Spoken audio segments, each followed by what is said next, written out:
बिस्मिल्लाहिर्रहमानिर्रहीम। इय्याका नअबुदु व इय्याका नस्तईन।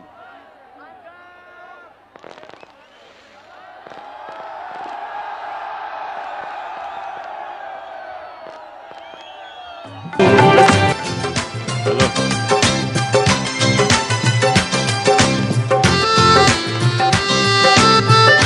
Hello hello जी टेक्सला, माशाल्लाह। मैं आपके पहले तो शानदार इस्तकबाल का शुक्रिया अदा करना चाहता हूं, लेकिन उसके अलावा मैं जो आपके अंदर शऊर देख रहा हूं उसका सलाम करना चाहता हूं आपको। और आज मैं अपनी बहनों को खास तौर पे खुशामदीद कहता हूं। कभी मैंने इतनी तादाद में टेक्सला में इतनी तादाद में ख्वातीन नहीं देखी, और ये बड़ा अच्छा, हमारी आजादी की तारीख में ये एक बड़ी खुशाइन चीज है। अच्छा, मैं सरवर खान, सबसे पहले मैं आज आपके टेक्सला के कौम के सामने, सरवर खान, आप मेरे साथ हर मुश्किल वक्त पे खड़े रहे हैं।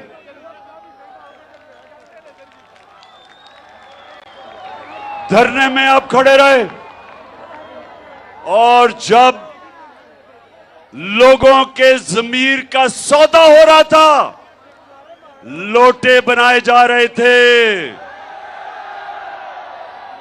सरवर खान आप मेरे साथ खड़े रहे।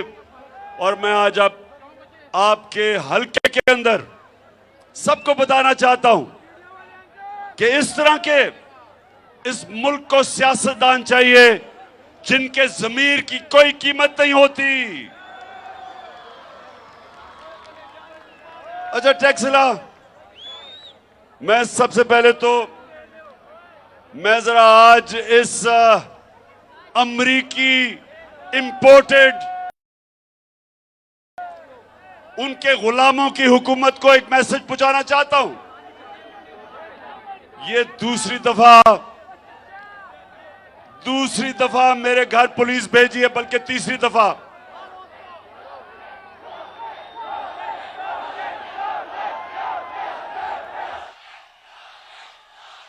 तो इंपोर्टेड हुकूमत सुन लो, ये बजाय ये धमकियां देने के पकड़ के जेल में डाल ही दो।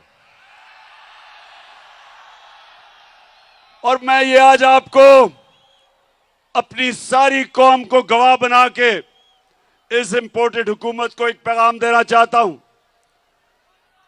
कि इस मुल्क में जो हकीकी आजादी की तहरीक चल पड़ी है, तुम जितने मर्जी लोगों को जेलों में डालोगे, तुम्हारे पास इतने जेल नहीं।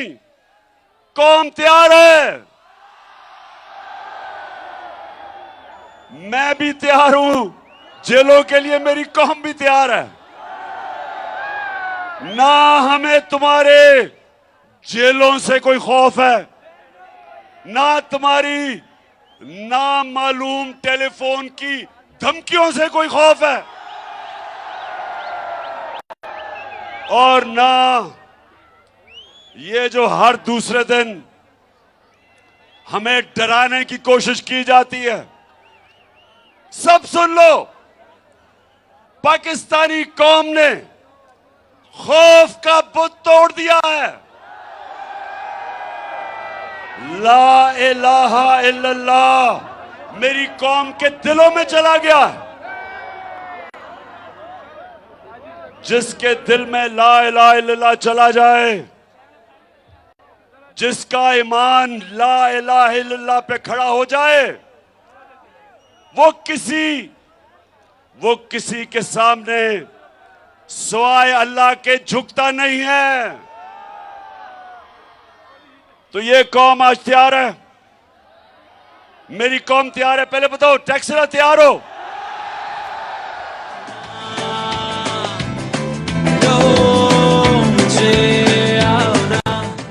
कौम भी तैयार है और उससे ज्यादा कौम का कप्तान भी तैयार है। जेल तो छोटी सी चीज है हमारे लिए, कौम का कप्तान अपनी हकीकी आजादी के लिए अपनी जान की कुर्बानी देने के लिए तैयार है।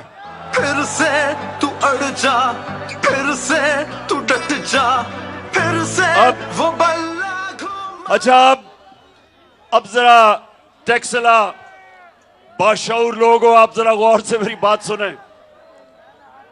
हुकूमत ने आज ये जो इंपोर्टेड हुकूमत है, मैं इनको ये कहता रहा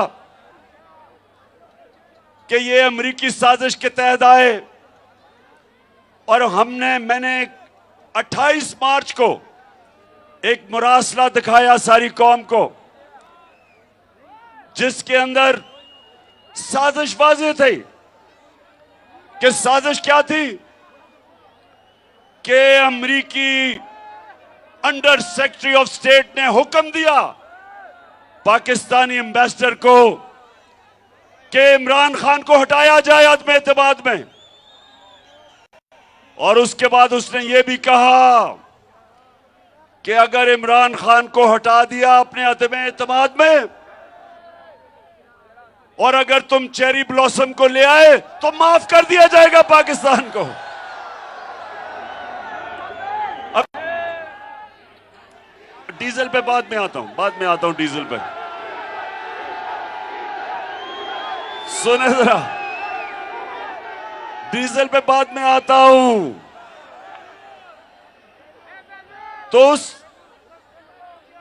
टेक्सला, उस मरासले में क्या था, उसमें उन्होंने कहा कि इमरान खान को हटाना पड़ेगा, और उसमें उन्होंने यह कहा कि अगर इमरान खान को हटा गया तो पीछे तो अचकन पहन के शहबाज शरीफ इंतजार कर रहा था। तो उन्होंने कहा कि अगर वो हटा दिया गया तो हम माफ कर देंगे। अच्छा, अब टेक्सला सुनो जरा क्या हुआ। मैं सारी जगह मुरासला लेके दिखाया, भी नेशनल सिक्योरिटी काउंसिल में लेके गया, मैंने असेंबली में भिजवाया, स्पीकर ने चीफ जस्टिस को भिजवाया, उसके अलावा प्रेसिडेंट ऑफ पाकिस्तान ने चीफ जस्टिस को भिजवाया कि इंक्वायरी होनी चाहिए। अच्छा, ये जो इंपोर्टेड हुकूमत थी, ये बार बार कहें कि कोई मुरासला नहीं है, इन्होंने कहा कि कोई खत नहीं है, और इनकी जो सबसे बड़ी स्पोक्स पर्सन मरियम, उसने कहा यह झूठ है। तो अब अच्छा, इनके साथ मीडिया भी मिल गया, इनके जो लिफाफे वाले पैसे लेके जमीर बेचने वाला जो मीडिया के लोग थे, उन्होंने भी कहा मुरासला नहीं है। फिर क्या हुआ, और मीडिया इनके कंट्रोल में, मीडिया में जो हमारी हिमायत करता है उनको धमकियां, सोशल मीडिया के ऊपर पकड़ के नौजवानों को जेलों में। तो इन्होंने कहा कि जनाब कोई मुरासला नहीं है, और वो दब गया। अब मैं चेरी ब्लॉसम साहेब आपका शुक्रिया अदा करता हूं, और मरियम जो सच नहीं बोल सकती, आपका भी शुक्रिया अदा करता हूं कि इन्होंने मुरासले को उठा दिया। अब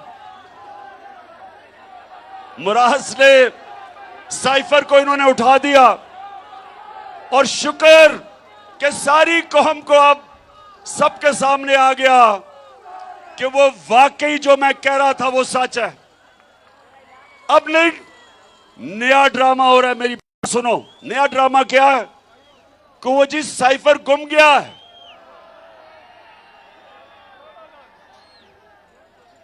मरियम बीबी, वो साइफर नहीं गुमा। आप चाहेंगी कि गुम हो जाए, क्योंकि पता चल जाएगा कि आपके वालिद ने और चाचे ने अमरीकनों के साथ मिलकर साजिश करके हमारी हुकूमत गिराई। आप चाहेंगी, लेकिन अगर आप अपने फॉरेन ऑफिस से पूछे तो कॉपी पड़ी हुई है वहां, मास्टर कॉपी फॉरेन ऑफिस में है। अच्छा टैक्सला, अच्छा डीजल का पूछना चाहते थे?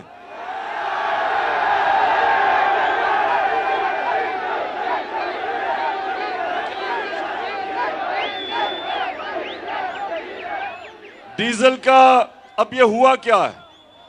हमारी हुकूमत गिराई गई। नौजवानों, पता है इन्होंने किस वजह से कहा कि जनाब इमरान खान की हुकूमत को जाना चाहिए? क्या वजह थी? महंगाई। इन्होंने कहा इमरान खान ने महंगाई कर दी, और वो कांपे टांगने वाला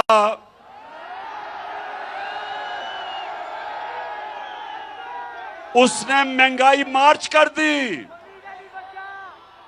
वो महंगाई मार्च बेचारे सिंध के गरीब लोगों के पैसे के ऊपर उसने करोड़ों रुपया खर्च करके इस्लामाबाद पहुंच गया महंगाई मार्च पे।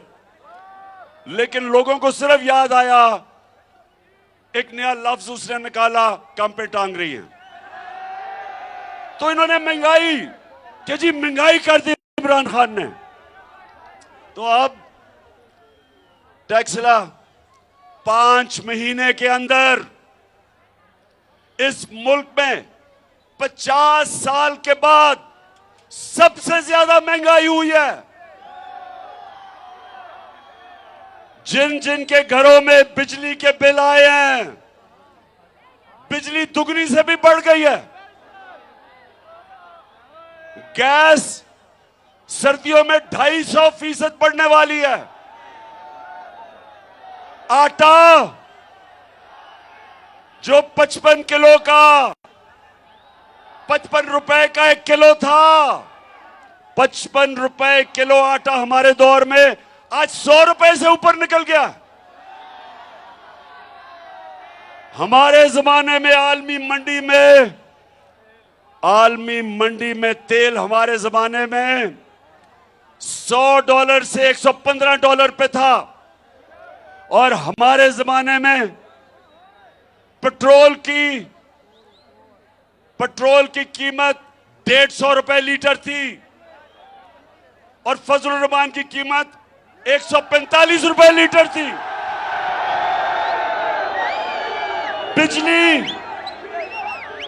बिजली 16 रुपए यूनिट थी। आज बिजली पहुंच गई है 36 रुपए यूनिट, और टैक्स लगा के 50 रुपए से ऊपर चली गई है। आज टैक्सला, आज पेट्रोल चला गया 236 रुपए लीटर, और फजल रहमान चला गया 250 रुपए लीटर। आज अवाम के ऊपर वो महंगाई है, तनख्वाहदार तबका आज गुजारा नहीं कर सकता। आज मजदूर आज हमारे सरकारी नौकर, पुलिस वाले, सारे पाकिस्तान के तनख्वाहदार लोग, आज उनकी तनख्वाहें पूरी नहीं हो रही। ये इन्होंने तोहफा दिया है महंगाई का। और उसके अलावा हमारी मायशत, जो हुकूमत की इकोनॉमिक सर्वे के मुताबिक 17 साल में बेहतरीन ऊपर जा रही थी, आज नीचे तेजी से जा रही है। महंगाई उस्मानों पे, बेरोजगारी बढ़ रही है, मायशत नीचे। और ये था तोहफा इस इंपोर्टेड हुकूमत का। और इसलिए मैं टैक्सला आपके पास क्यों आया हूं, मैं सारे पाकिस्तान में क्यों जा रहा हूं, कि ये वक्त है कि मेरी कौम इस जुल्म के निजाम के खिलाफ खड़ी हो। इन लोगों ने सिवाय महंगाई, बेरोजगारी, मायशत की तबाही एक काम किया, अपने करप्शन के केसेस माफ करवा रहे हैं। शहबाज शरीफ 16 अरब रुपए का FIA का चोरी, 8 अरब रुपए TT के केस नैब में। नैब भी अपनी हो गई, FIA भी अपनी हो गई और केसेस इनके खत्म हो रहे हैं। वो मरियम मैच फिक्स हुआ, प्रोसिक्यूशन भी अपनी और अपना केस माफ करवा लिया, कानून बदल दिए। मैं टैक्सला के लोगों और पाकिस्तान के लोगों जो देख रहे हो, आज सब एक चीज समझ जाओ, टैक्सला एक चीज समझ जाओ, मेरी बहनें आप भी समझ जाएं कि क्यों मैं इस कौम को निकालने लगा हूं सड़कों पे। मैं क्यों निकालने लगा हूं? इसलिए कि इन्होंने अपनी चोरी बचाने में इस मुल्क का इतना बड़ा नुकसान किया है। इन्होंने जो कानून बदले हैं, इससे ताकतवर लोग जब चोरी करेंगे वो पकड़े नहीं जा सकते। व्हाइट कॉलर क्राइम होती है ताकतवर लोग जब चोरी करते हैं। इन्होंने कानून ऐसे बना दिए हैं कि आज जो भी पैसे वाले लोग मुल्क से पैसा चोरी करके मुल्क से बाहर भेजेंगे, अब पाकिस्तान का कानून उनको नहीं पकड़ सकेगा। अब सिर्फ छोटे चोरों को पकड़ेगा। अब पकड़ेगा भैंस चोर या साइकिल चोर या मोटरसाइकिल चोर। बड़े बड़े डाकू नहीं पकड़ सकेगा अब हमारा कानून। और इसलिए मेरे नबी सल्लल्लाहु अलैहि वसल्लम ने कहा था कि जो कौमें छोटे चोरों को पकड़ती हैं और बड़े डाकुओं को नहीं पकड़ सकती, वो तबाह हो जाती है, वो कौमें तबाह हो जाती है। और ये जो अब जिस तरफ ये पाकिस्तान को लेकर जा रहे हैं, मुल्क अपनी तबाही की तरफ जा रहा है। और मैं सबसे पूछता हूं, जो इन चोरों को रोक सकते थे, जो इस साजिश को कामयाब होने से रोक सकते थे, मेरा सबसे सवाल है कि क्या आप अगर यह समझते हैं कि कौम आपको माफ कर देगी, कि आप कहें जी हम न्यूट्रल हैं, कौम नहीं माफ करेगी। टैक्सला, क्या आप माफ करेंगे उन लोगों को जिन्होंने इन टाकों को आने दिया? क्या मेरी बहनों मुझे बताएं, क्या आप अपने चौकीदार को माफ करेंगे? नहीं। अगर आपके घर पे डाका पड़े और चौकीदार कहे मैं न्यूट्रल हूं, आप माफ करेंगे? मुल्क तबाही की तरफ जा रहा है, माशत तबाह कर दी, लोगों को महंगाई की दलदल में फंसा दिया और इन चोरों को ऊपर बैठा के इनके केसेस माफ हो गए और हम कहें जी मैं तो न्यूट्रल हूं। मुल्क तबाही की तरफ जा रहा है। कौम सब उन लोगों की तरफ देखती है, उन इदारों की तरफ देखती है जो इनको रोक सकते थे, इन चोरों को। और जो ये देख रहे हैं कि एक के बाद दूसरा वो इसहाक डार आ गया है। इसहाक डार का मैं आपको बता दूं, दुनिया में मैंने बड़े बड़े बुज़दिल लोग देखे हैं। नवाज शरीफ बड़ा बुज़दिल आदमी है जो हमेशा बाहर भाग जाता है, मुल्क में पैसा चोरी करने आता है और जैसे ही कोई इसको पकड़ने लगता है बाहर भाग जाता है, फिर NRO लेके वापस आ जाता है।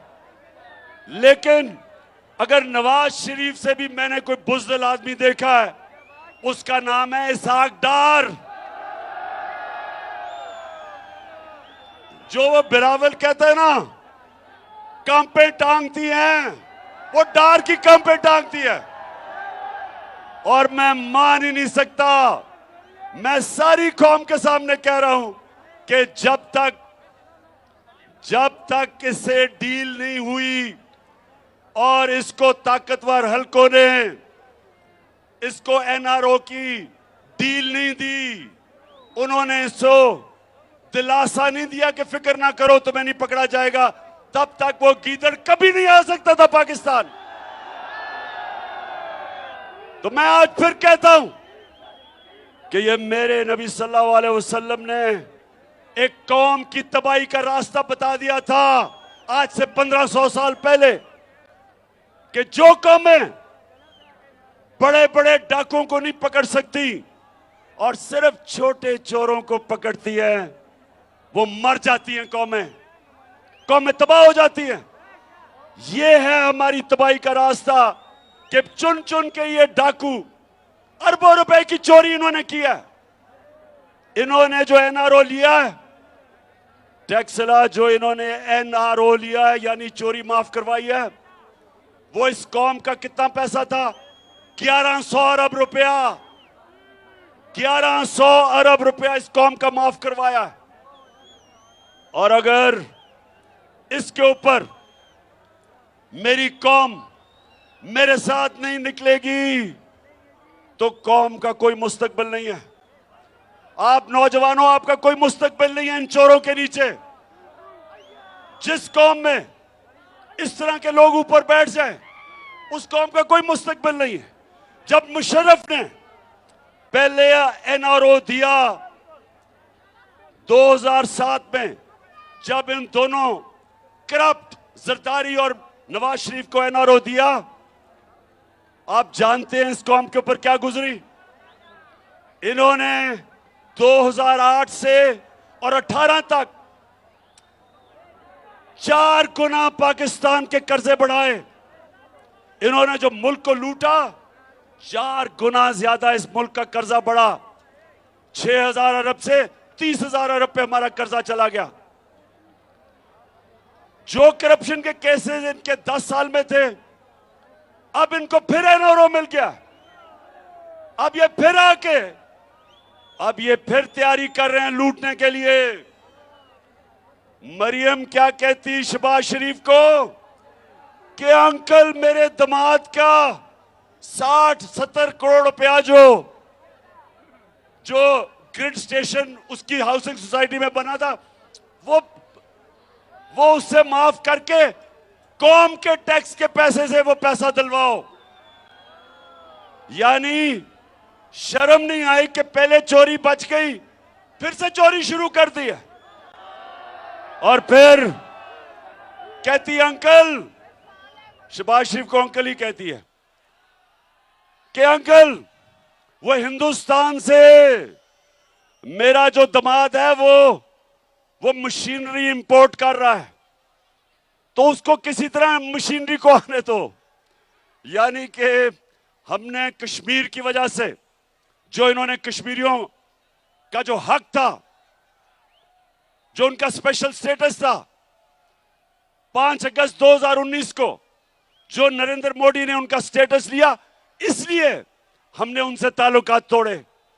अब ये जब ताल्लुकात हमने तोड़े हुए हैं, उसके बावजूद ये उनसे मशीनरी इंपोर्ट कर रही है दामाद के लिए। मुझे बताओ टैक्सला, मुझे बताओ कि क्या हम कश्मीरियों की कुर्बानी पे सौदा नहीं कर रहे?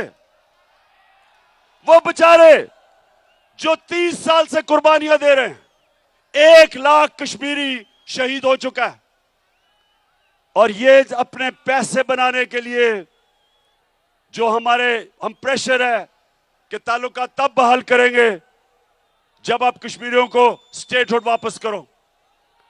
उसके अलावा टैक्सला, उसके अलावा सुने, जो इलेक्शन कमिश्नर सिकंदर सुल्तान, जो इनका शरीफों का घर का मुलाजिम है, वो इनसे पूछ पूछ के फैसले करता है। उसका काम सिर्फ एक है कि किस तरह धांधली करके वो किस तरह इनको वापस जिताएगा, क्योंकि साफ और शफाफ इलेक्शन में ये अब ये नहीं जीत सकते।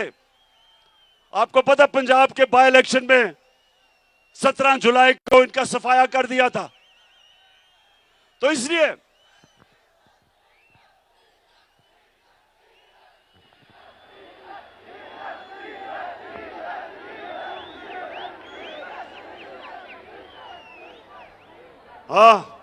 तो टैक्सला, आप पहले बताओ तैयार हो? आप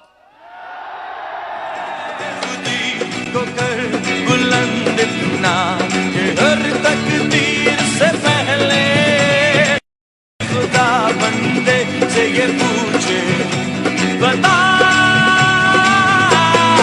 तेरी रज़ा क्या है, खुदी को कर बुलंद इतना कि हर तकदीर से पहले खुदा बंदे से ये पूछे, बता तेरी रज़ा। हाँ टैक्सिला, अच्छा टैक्सिला थके तो नहीं? हाँ मैं बस चेक कर रहा था। बहनें तो इधर बिल्कुल ही थकी, माशाल्लाह जुनून उनका कायम है। अच्छा टैक्सिला, अब मैं आप सबके सामने जो मेरा प्लान इस मुल्क में हकीकी आजादी के लिए, जो मैं अब मार्च इस्लामाबाद की तरफ जो मेरा प्लान बन रहा है, उसमें मैं आप सबको शामिल करना चाहता हूं। आपने सबने तैयारी करनी है, सबने तैयारी करनी है, क्योंकि टैक्सिला जंजीरें गिरती नहीं है, जंजीरें गिरती नहीं है, तोड़नी पड़ेगी। आजादी, आजादी कोई प्लेट में रख के नहीं देता, आजादी छीननी पड़ती है। ये जो ऊपर मुसल्लत किए हुए हैं और जो इनके हैंडलर्स हैं, सब तैयार हो जाओ। मैं आज अपनी सारी कौम को पैगाम दे रहा हूं, जिधर भी आप हो, आप ये याद रखो कि ये एक तहरीक बनी, पाकिस्तान बनाने के लिए एक तहरीक थी, तहरीक पाकिस्तान, और ये उसके बाद 75 साल के बाद ये पाकिस्तान को हकीकी तौर पे आजाद करने के लिए अब ये दूसरी तहरीक है। जब अर्ज़े खुदा के काबे से सब बुत उठवाए जाएंगे, हम रहले सफा मरदूदे हरम, मसनद पे बिठाए जाएंगे, सब ताज उठाले जाएंगे, सब तख्त गिराए जाएंगे, हम देखेंगे, लाजिम है कि हम भी देखेंगे, हम देखेंगे। हमने अपने आप को आजाद करवाने के लिए ये सारे बुत तोड़ने हैं। खौफ का बुत सबसे पहले,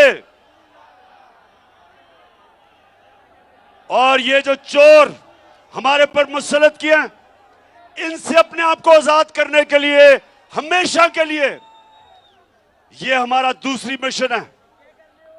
और तीसरी चीज, मुल्क में सुन लो टैक्सिला, कानून की बालादस्ती कायम करने के लिए, जिसको कहते हैं रूल ऑफ लॉ, इंसाफ लाने के लिए। आज तक क्यों नहीं इंसाफ आया? क्यों नहीं इंसाफ आया आज तक पाकिस्तान में? क्योंकि ताकतवर अपने आप को कानून के नीचे नहीं लाना चाहता, वो अपने आप को कानून से ऊपर रखना चाहता है। मेरे नबी सल्लल्लाहु अलैहि वसल्लम के पास जब लोग आए और उन्होंने कहा कि ऐ नबी, एक कुरैश की लड़की को चोरी करने पर सजा मिल गई है। उन्होंने कहा कुरैश की लड़की को चोरी के ऊपर सजा मिल गई है, तो नबी इसको माफ कर दें। तो मेरे नबी सल्लल्लाहु अलैहि वसल्लम ने कहा कि मेरी अगर बेटी भी होती उसको भी मैं सजा देता, कानून के ऊपर कोई नहीं। यानी रूल ऑफ लॉ। जो कौम, पाकिस्तानियों सुन लो, कौमें जो खुशहाल हैं, कौमें जो तरक्की कर रही हैं, उन सारी कौमों के अंदर कानून की बालादस्ती है, और जो कौमें गरीब हैं, जो कौमें इस वक्त गुर्बत में फंसी हुई हैं, महंगाई में, वो कौमें जिनसे लोग तरसते हैं मुल्क से बाहर नौकरियां लेने जाने के लिए, वो सारी कौमों के अंदर यही है जो आज पाकिस्तान में है। अमीर के लिए एक कानून, वो चोरी करे तो एनआरओ, और गरीब चोरी करे तो जेल में। वो सारी कौमों का मसला ये है कि ताकतवर कानून के नीचे नहीं आना चाहता। जो भी मुल्क का ताकतवर है वो अपने आप को कानून से ऊपर समझता है, इंसाफ नहीं आने देता, इंसाफ नहीं होने देता। तो टैक्सला के नौजवानों, इसलिए अल्लाह ने हमारे ऊपर जहाद फर्ज की हुई है। सुन लो टैक्सला, हमारे ऊपर अल्लाह ने जहाद फर्ज क्यों की है? उसने जहाद क्या है कि जुल्म का मुकाबला करना है, नाइंसाफी का मुकाबला करना है, इसको जहाद कहते हैं। आपने जुल्म के बुत के सामने सर नहीं झुकाना। आपने जालिम से खौफजदा नहीं होना, क्योंकि अगर आप जुल्म के सामने नहीं खड़े होंगे, माशरे में जुल्म बढ़ जाएंगे।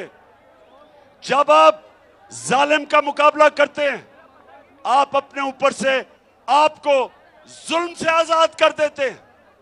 यह हकीकी आजादी की तहरीक दरअसल मेरे मुल्क के मुस्तकबिल की तहरीक है। दरअसल ये मेरे नौजवानों के लिए है, ये मेरे आने वाली नस्लों के लिए है, और इसमें आप सब ने मेरे साथ चलना है। आपका कप्तान तैयार है जहाद के लिए। आपने सब ने मेरी टीम बनना है, और इंशाल्लाह जिताऊंगा आपको। दिल में हो नीयत साफ तो हो इंसाफ, कहे इमरान खान। तो चली है अब तहरीक के होगा ठीक ये प्यारा पाकिस्तान। दिल में हो नीयत साफ तो हो इंसाफ, कहे इमरान खान। तो चली है अब तहरीक के होगा ठीक ये प्यारा पाकिस्तान। ये जो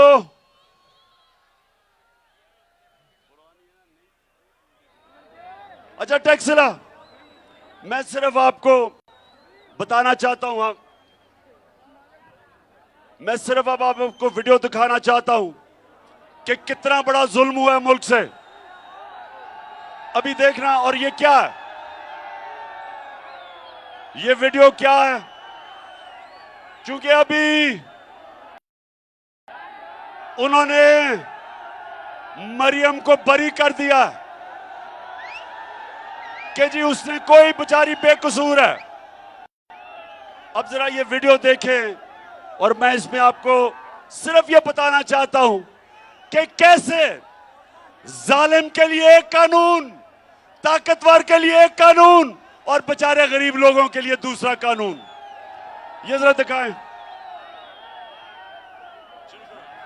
इतनी है कि आपको ये प्रॉपर्टी आप ले सकते हैं, क्योंकि आपने मेफेयर के अंदर जो आपकी 4 अपार्टमेंट्स हैं, उनकी 1 अरब से ज्यादा, 1 अरब रुपए से ज्यादा उनकी कीमत है। अब 4.5 अरब तक पहुंच गई है उनकी कीमत। आपने अपनी जो टैक्स में टोटल आमदनी बताई है 94 में, 1.5 लाख रुपए है। मुझे ये बताएं कि आपने अरबों रुपए की मेफेयर में प्रॉपर्टी खरीदी कैसे? सुन लिया, ये आज से 10 साल पहले। टैक्सला सुनो जरा, क्योंकि आपको भी और दिखाऊंगा, पहले आप समझ लें। 10 साल पहले, बैठ जाओ ना, वो कह रहे बैठ जाओ। ओ जरा बैठ जाए सामने, बैठ जाओ, वो नहीं देख सकते, वो बैठ जाओ। अच्छा 10 साल पहले, 10 साल पहले इनकी, मैंने ये जो आप देख रहे थे, मैंने इंकशाफ किया कि अरबों रुपए की इनकी लंदन के सबसे महंगे में 4 अपार्टमेंट्स थी, पैसा किधर से आया? तो पीछे हो जाओ। अच्छा अब सुने जरा, तो ये जब आया तो मरियम वो जवाब देती है, जरा ये सुने उसका जवाब क्या है। इस तरह मुझे लगा कि आप लोगों को बेवकूफ नहीं बना सकते। मेरी सेंट्रल लंदन में प्रॉपर्टीज तो दूर की बात है, मेरी पाकिस्तान में भी कोई प्रॉपर्टी नहीं है। मैं अपने वालिद के साथ है और मुझे समझ नहीं आई कि मेरी और मेरी वालदा की और बहन भाइयों की प्रॉपर्टीज ये कहाँ से निकाल के ले आए हैं। मेरे नाम पाकिस्तान में कोई प्रॉपर्टी नहीं है, ये तो इंग्लैंड की बात है। पाकिस्तान में भी बेचारी की कोई प्रॉपर्टी नहीं है, तो लंदन में किधर से आनी थी? अच्छा मरियम बेचारी को एक चीज का नहीं पता था, टैक्सला, वो बेचारी मरियम को एक चीज का नहीं पता था कि अल्लाह अल हक है, वो सच का खुदा है, वो सच सामने ले आता है। तो उसको नहीं पता था कि एक इंटरनेशनल इंकशाफ होता है। पैनामा पेपर्स, दुनिया में बड़े बड़े प्राइम मिनिस्टर मिनिस्टर्स उनका इंकशाफ होता है कि उन्होंने अपनी अरबों रुपए की प्रॉपर्टीज छुपाई हुई थी बाहर, वो इंकशाफ हो जाता है, उसमें बेचारी मरियम भी फंस जाती है। नवाज शरीफ, मरियम नवाज, हसन नवाज और हुसैन नवाज के बैरून मुल्क खुफिया असासों का इंकशाफ। पनामा लीक्स ने बैरून मुल्क खुफिया दौलत का भांडा फोड़। अच्छा जब ये इंकशाफ हो जाता है तो मरियम के भाई क्या कहते हैं, हुसैन शरीफ, ये सुने। इस बात को तस्लीम करता हूँ कि अल्हम्दुलिल्लाह पाक लेन के ऊपर जो अपार्टमेंट्स हैं वो अल्हम्दुलिल्लाह हमारे हैं। मैं इस बात को तस्लीम करता हूँ कि उनको ऑफशोर कंपनीज नेस्कॉल लिमिटेड और नीलसन लिमिटेड जो है उनको ओन करती हैं, और मैं आपको ये भी अर्ज करता हूँ उनको होल्ड कर रही है इस वक्त मरियम नवाज शरीफ, मेरी हमशीरा जो है। ठीक है जी, ठीक है जी, ठीक है। उसने कहा कि लंदन तो छोड़ो, पाकिस्तान में भी कोई प्रॉपर्टी नहीं है। इंकशाफ होता है 4 साल के बाद, और भाई साहब खुद ही कह देते हैं कि वो 4 महल्लात मरियम के हैं। अब मुझे यह समझाएं कि अदालत ने इसे कैसे बरी कर दिया। 4 बड़े बड़े महल्लात हैं। हाँ ये देखें, ये लंदन की महंगी जगहों के ऊपर अरबों रुपए का पैसा है, तो अदालत इन्हें कैसे छोड़ देती है। मैं यकीन दिलाता हूं टैक्सरा, मैं जरा आपको यकीन दिलाता हूं, अगर कोई कमजोर सा आदमी, कोई मजदूर, कोई बेचारा किसान, कोई छोटा सरकारी नौकर, अगर उसके ये निकलाते बड़े बड़े अपार्टमेंट्स, तो पुलिस ने उसको जेल में डाल के वो छितरौल करना था कि अगर उसके नहीं भी होते उसने कहना था हाँ जी मेरे ही हैं। तो ये मैं कह रहा हूं फर्क है कि ताकतवर और कमजोर में फर्क देखें। ताकतवर साफ वो कह रहे हैं कि 4 हमारे मरियम के अपार्टमेंट है, अदालत उसको छोड़ देती है। अच्छा अब देखें, जब मरियम से वो लोग पूछते हैं अब इंकशाफ हो गया, ये आपके पास किधर से पैसा आया अपार्टमेंट्स का। अब वो कह तो सकती नहीं थी कि नवाज शरीफ का पैसा है, क्योंकि नवाज शरीफ ने तो अपने टैक्स रिटर्न में बताया नहीं था कि मेरे पास इतना पैसा है, चोरी का पैसा था। तो वो फिर क्या कहती है मरियम, जरा ये सुने। हसन हुसैन के पास आज जो भी है वो एक अरबपति दादा के पोते हैं। उस अरबपति दादा के पोते हैं जो 1960s और 70s में पाकिस्तान का अमीर तरीन इंसान था। ये जो एसेट्स हैं, ये जो बिजनेस के लिए पैसा है, ये सारा दादा से डायरेक्टली बच्चों को ट्रांसफर हुआ। अच्छा अब सुने, वो क्या कह रही है। वो या बाप का तो नाम नहीं ले सकती थी। उसने कहा मेरे दादा अरबोपति थे, वो इतने अमीर थे कि उन्होंने हमें पैसा दे के तो खरीद लिया। अब दादा साहब दुनिया में नहीं थे, वो वफात पा चुके थे। अब दादा से तो कोई पूछ नहीं सकता था। लेकिन मरियम को नहीं पता था कि अल्लाह अल हक है। अब वो दादे का बेटा क्या कहता है, मरियम का चाचा, दादे का बेटा शहबाज शरीफ क्या कहता है, ये सुने जरा। मेरे खानदान को 22 खानदानों में शुमार नहीं होता था। मुझे इसके ऊपर बाइस फख्र है कि मेरे वालिद का ताल्लुक एक गरीब किसान के घराने से था, हिंदुस्तान से। वो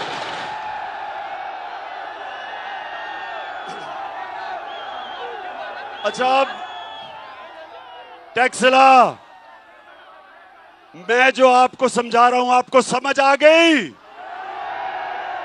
कि पैसा चोरी करो पाकिस्तान से, बड़े बड़े महल्लात खरीद लो बाहर, उसके बाद डील करो, एनआरओ ले लो, वहां से वापस आ जाओ, अपने केसेस माफ करवा लो और फिर चोरी के लिए तैयार हो जाओ, फिर लूटो, फिर कौम का खून चूसो, और उसके बाद जब भी इनको खतरा होगा, मैं आपको यकीन दिलाता हूं कि ये सबसे पहले बाहर भागेंगे। तो मैं आज अपनी सारी कौम के सामने ये अनाउंस करता हूं कि मैं अब पूरी तैयारी कर रहा हूं। 25 मई को हमने ये समझा था कि हम एक पुरअमन एहतजाज कर रहे हैं और हमें ये इजाजत देंगे, जैसे हमने इनको धरने करने की इजाजत दी, हमने कभी नहीं रोका। तो हम ये समझ रहे थे, लेकिन हमारा मुकाबला माफिया से है, डाकुओं से है, मुजरिमों से है। इन्होंने हमारे ऊपर तशद्दुद किया, हमारी फैमिलीज थी, इन्होंने उनके ऊपर टेयर गैस शेलिंग की, पुलिस ने हमारे लोगों के ऊपर घरों में घुस घुस के लोगों को पकड़ा। तो आज कप्तान तैयारी कर रहा है, राना सनाउल्लाह और शहबाज शरीफ तैयार हो जाओ। जो अब मैं तैयारी कर रहा हूं, आपको अब मैं जिस तरह कहता हूं, मुझे तो पता है आपने क्या करना है, मुझे तो आपके प्लान का पता है, लेकिन आपको मेरे प्लान का नहीं पता।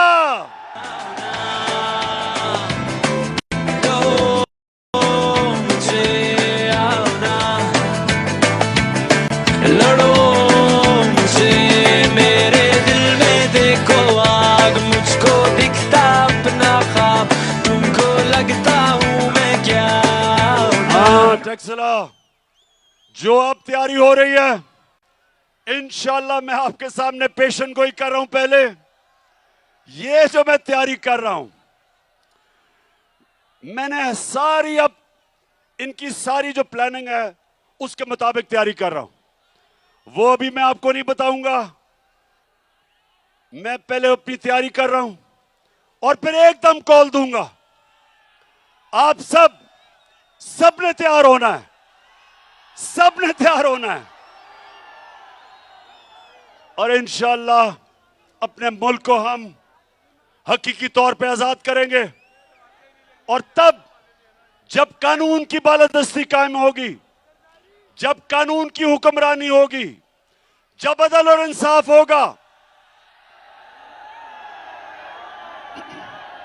इंशाअल्लाह तब ये पाकिस्तान, जो कायदे आजम ने पाकिस्तान का जद्दोजहद की थी और इलामा इकबाल ने ख्वाब देखा था, इंशाअल्लाह उस पाकिस्तान की तरफ हमारा तब सफर शुरू होगा जब इस मुल्क में अदल और इंसाफ का निजाम लेके आएंगे, जिस पे जो निजाम मेरे नबी सल्लल्लाहु अलैहि वसल्लम ने मदीना की रियासत में कायम किया था। पहले इंसाफ आता है, फिर खुशहाली आती है। खुशहाली इंसाफ के बगैर नहीं आती। और अगर चोरों को आप मुल्क के ऊपर बैठा दें तो वो मुल्क तबाही की तरफ जाता है। तो इसलिए सबने मेरी कॉल की इंतजार करनी है, ज्यादा देर नहीं है, प्लानिंग पूरी कर रहा हूं और इंशाल्लाह इस बार ये जो मार्च होगी, इंशाल्लाह इस मुल्क को एक अजीम कौम बनाएंगे, वो कौम बनाएंगे जो इंशाल्लाह हर पाकिस्तानी, ये दिन आएगा जब दुनिया में हरा पासपोर्ट लेके जाएगा, लोग उसको इज्जत करेंगे, इज्जत सी नजर से देखेंगे। पाकिस्तान जिंदाबाद।